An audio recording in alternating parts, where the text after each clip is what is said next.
Šiaulių miesto savivaldybės viešoji biblioteka šiemet įgyvendina Šiaulių miesto savivaldybės finansuojamą kultūrinę priemonę renginių ciklą Komiksų mozaika Stasys Šalkauskis ir Šiauliai, skirtą Stasio Šalkauskio atminimui. Jo metu Šiaulių gimnazistai gilinosi į Stasio Šalkauskio filosofiją, pritaikė ją šiandieninėme kontekste ir perteikė šias mintis kūrybiškai per komiksus. Tad plačiau apie tai šiandien ir pasikalbėkime, kaip sekėsi gyvendinti šią kūrybinę veiklą. Mūsų studijoje vieši šio projekto veiklų atstovė Šiaulių miesto savivaldybės viešosios bibliotekos Saulės filialo vedėja Rimantė Filipavičienė. Taigi papasakokite plačiau, kaip kilo idėja organizuoti šį renginių ciklą. Labadiena visiems. Pagrindinis impulsas šioms veikloms buvo paminėti vieno žymiausių Lietuvos filosofų ir pedagogų šiauliečio Stasio Šalkauskio atminimą.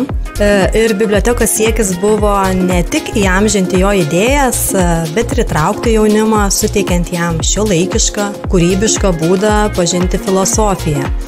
O kadangi šiemet minime ir bibliotekos komiksų centro 10-metį, nusprendėme šiuos du dalykus įprasminti ir sujungti į vieną projektą. Kodėl pasirinkote būtent komiksų žanrą? Iš tiesų, komiksų žanras yra vizualiai patrauklus, lengvai prieinamas, suprantamas ir leidžiantis jaunimui laisvai reikšti savo mintis, pasireikšti jų kūrybiškumui ir, žinoma, kartu tai puikus būdas suprantamai, šiuolaikiškai perteikti sudėtingas Stasio Šalkauskio filosofinės, pedagoginės idėjas. Tačiau atveju komiksai tapo tarsi tokiu tiltu tarp meno, filosofijos ir jaunimo pasaulėžiūros. Kaip vyko projektas? Kovo mėnesį projekto dalyviai buvo kviečiami į komiksų edukacijas ir kūrybinės dirbtuves, kurias vedė profesionalios komiksų kūrėjos ir iliustratorės Greta Elis ir Viktorija Dambrauskaitė Ežiukas.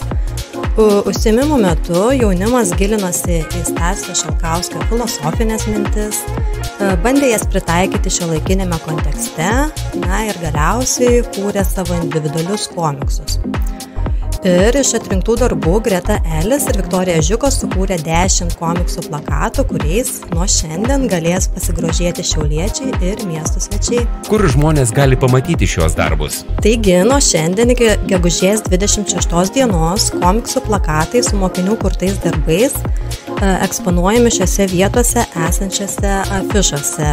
Tai yra Tilžės gatvėje prie autobusų stoties, taip pat adresais Tilžės gatvė 9C, Lyros gatvė 22, Aido gatvėje prie namo numeris 27 ir adresu Vilniaus gatvė 100 prie verslo konsultacijų centro. Taip pat penktadienį, gegužės 16 dieną, iš Šiaulių gatves išriedės komiksų plakatais puoštas autobusas ir kvies miestiečius ir miesto svečius susipažinti su jaunimo kurtais komiksais. Be to, nuo gegužės 19 iki birželio 23 dienos Šiaulių miesto savivaldybės viešosios bibliotekos Saulės filiale adresu Korsako gatvė 10 bus eksponuojama mokinių kūrybinių darbų paroda Komiksų mozaika Stasys Šalkauskas ir Šiauliai, kurioje bus galima išsamiau susipažinti su visais komiksų darbais. Kokį poveikį jūsų manymu šis projektas turėjo jaunimui? Manau, jaunajai kartai tai buvo labai vertinga patirtis. Mokiniai ne tik pažino, įprasmino vieną svarbiausių Lietuvos intelektualų, jo idėjas, bet kartu ir lavino savo kūrybiškumą, kritinį mąstymą, bendradarbiavo su profesionaliais kūrėjais, bei pajautė, kad filosofija nėra kažkas tolimo. Ji gali būti artima, aktuali ir netgi labai kūrybiška. Dėkoju už pokalbį. Šiauliečius noriu paraginti atkreipti dėmesį į stendus Šiaulių mieste, kuriuose pamatysite mokinių kurtus komiksus apie Stasį Šalkauskį. Galbūt jūs net įkvėps mokinių jo perteiktos idėjos ir mintis. O studijoje svečiavosi renginių ciklo Komiksų mozaika Stasys Šalkauskis ir Šiauliai, veiklų vadovė Šiaulių miesto savivaldybės viešosios bibliotekos Saulės filialo vedėja Rimantė Filipavičienė.